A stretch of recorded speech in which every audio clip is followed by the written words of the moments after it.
नमस्कार साथियों, डॉक्टर संग्राम पाटिल बोल रहा हूँ यूके से।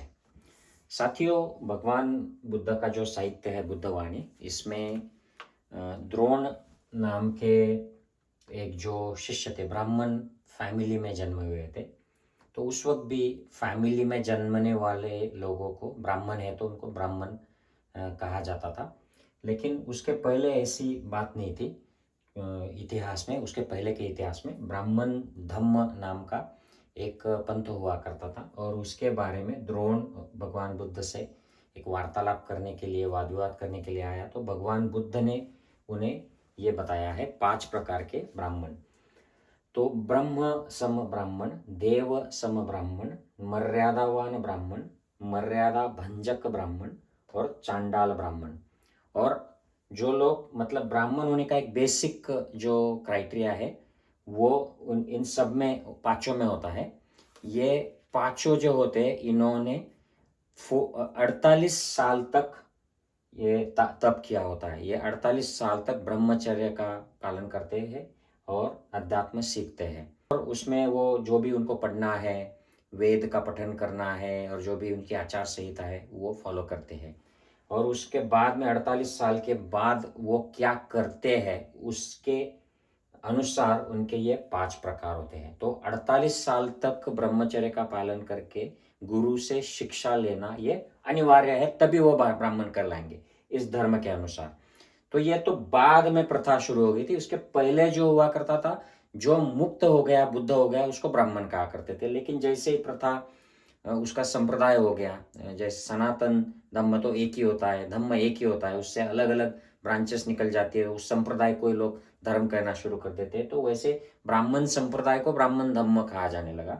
और उसके हिसाब से फिर जो आइडियल ब्राह्मण नहीं हुआ करते थे, उनके भी अलग अलग प्रकार हो गए। तो ये प्रकार है।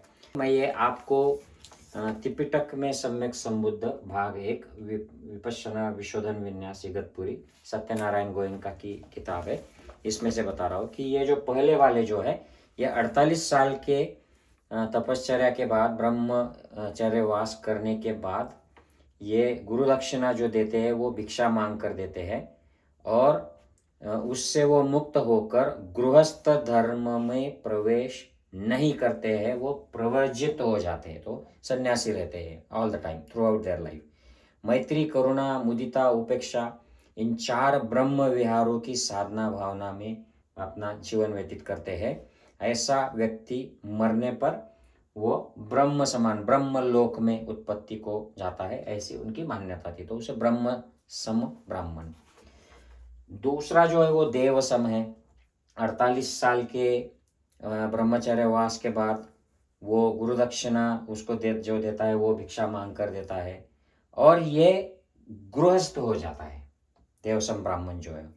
लेकिन उसकी जो भार्या है वो जो खोदता है उसको वो बड़े धर्म पूर्वक उसको वो मिलती है। उसके साथ वो बड़ा अच्छा व्यवहार करता है। वो जब मेंस्ट्रुअल साइकिल में है या प्रेग्नेंट है या ब्रेस्ट फीडिंग कर रही है, तो उस वक्त उससे संबंध नहीं बनाता है, वो व्यभिचार नहीं करता है। और पुत्र या पुत्री जैसे ही उसको आ जाता है, उत्पन्न होता है, उसके बाद वो संन्यास ले लेता है। तो ये जो, और ध्यान ध्यान में अपना बीता हुआ जीवन व्यतीत करता है। तो ऐसा व्यक्ति जब मरता है तो ऐसा माना जाता था उनमें कि वो स्वर्ग को प्राप्त होता है। तो देवलोक में, ब्रह्मलोक, पहला वाला ब्रह्मलोक में, देवलोक में उत्पन्न होता है। मर्यादावान ब्राह्मण जो है वो 48 साल के ब्रह्मचर्य के बाद आचार्य दक्षिणा चुकाता है, धर्मपूर्वक अपनी शादी करता है, भार्या लाता है और पुत्र या पुत्री उत्पन्न करके वह सन्यासी नहीं बनता है, वो घर में ही रहता है, जीवन व्यतीत करता है और पूरा जीवन वह मर्यादा के साथ जीता है, शील पालन करता है, मर्यादा का उल्लंघन नहीं करता है। ऐसे ब्राह्मण को मर्यादावान ब्राह्मण कहा है। मर्यादा भंजक है तो ये 48 साल ब्रह्मचर्य वास करेगा, वो जो उसकी गुरु दक्षिणा जो है वो चुकाएगा और फिर अपनी शादी करेगा। और शादी जब करेगा तो वो धर्म के साथ ही करेगा, ऐसा नहीं है वो किसी बहकावे में आकर या उसको गलत तरीके से अपनी बीवी जो है वो उसको वो प्राप्त करेगा, और उसके साथ जो अलग अलग व्यभिचार भी करेगा, वो मर्यादा नहीं रखेगा, मर्यादा तोड़ देगा। तो इस तरीके की ये बातें हैं, तो ये मर्यादा भंजक हो गया। हालांकि इसने 48 साल तप किया है, ब्रह्मचर्य का पालन किया है गुरु के साथ, लेकिन वो बाद में वो मर्यादा छोड़ देता है। और चांडाल ब्राह्मण जो है ये तो पूरी तरह 48 वर्ष का ये तब ब्रह्मचर्यवास करेगा। दक्षिणा जो देगा वो भी धर्म से कमाइए अधर्म से कमाइए, वो किसी तरह उसकी दक्षिणा दे देगा। और फिर सारे तरफ हर तरह के कुकर्म वो जीवन भर करेगा। ब्रह्मचर्य वगैरह तो कोई बात ही नहीं है। तो इस तरीके का ये अशुद्ध जीवन ये जिएगा। इसकी आजीविका भी शुद्ध होगी ऐसे नहीं बता सकते हैं। तो ये द्रोण को जब पूछते हैं भगवान बुद्ध कि इन पांचों में से द्रोण तुम कौन से हो, तो द्रोण कहता है मैंने तो 48 साल के ये किया ही नहीं है। जो गुरु के साथ जो ब्रह्मचर्य का पालन करके सीखना होता है मैंने किया ही नहीं, तो मैं तो चांडाल के भी नीचे हूँ, मैं हो ही नहीं, चांडाल भी नहीं हूँ मैं। तो ये ऐसे 5 प्रकार के ब्राह्मण उस वक्त ब्राह्मण धम्म में हुआ करते थे। उस वक्त ब्राह्मण धम्म और श्रमण धम्म ये 2 स्ट्रॉन्ग मेनली मेन स्ट्रीम थे। तो उसी से जुड़ी ये एक बात है। और तो मैं ये भी आपको बता देता हूँ कि ये सोनदंड सुत्त में, आपने शायद ये टीवी सीरियल में देखी होगी, ये भगवान बुद्ध पे जो सीरियल थी सोनदंड, ये ब्राह्मण है। तो उसका जब भगवान बुद्ध के साथ एक वाद विवाद होता है, तो उसमें भगवान बुद्ध उन्हें सवाल कर देते हैं कि ब्राह्मण होने के लिए क्या कौन सी क्वालिटीज आवश्यक है। तो ये 5 क्वालिटीज है। 7 पीढ़ियाँ शुद्ध है माता की तरफ पिता की तरफ, तो वो सारे ब्राह्मण के क्वालिटीज मेंटेन कर रहे हैं। वेद पाठी है, सुंदर गौरवर्ण है, शीलवान है और प्रज्ञावान है।